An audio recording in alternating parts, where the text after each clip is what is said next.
Siap ni kawan tu nak jumpa ke? Tak nak. Tak payah. Balik duduk awal lepas tu. Kita tengok balik KL jam tak? Esok lah. Hari ni jam, esok pun jam. Hari ni jam ke? Esok pagi esok. Confirm jam lah.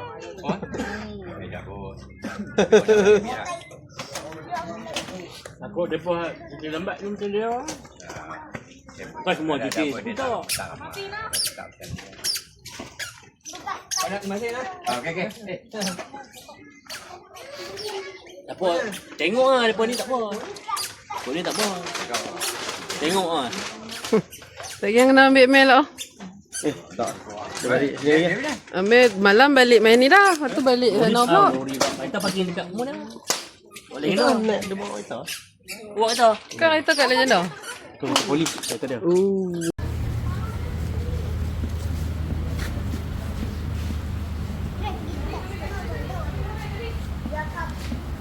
Tengok apa? Pergi dia.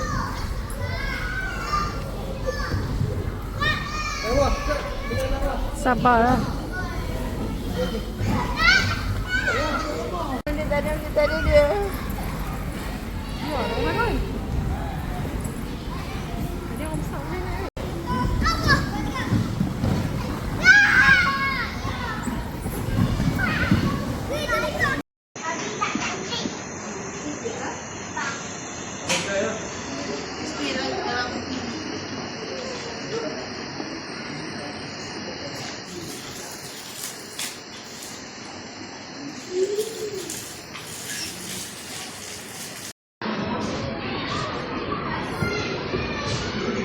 Allah.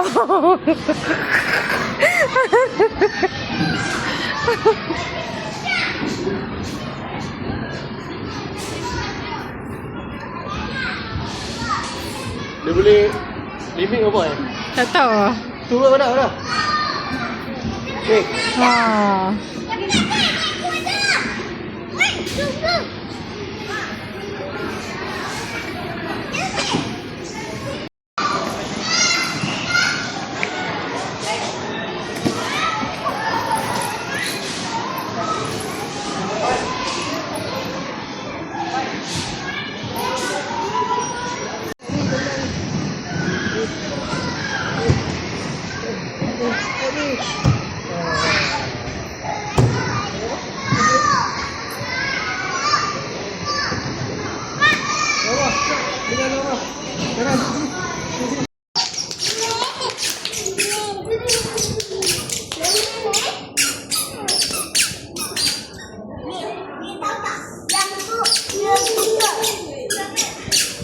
Dia pun. Oh ni mantap tak?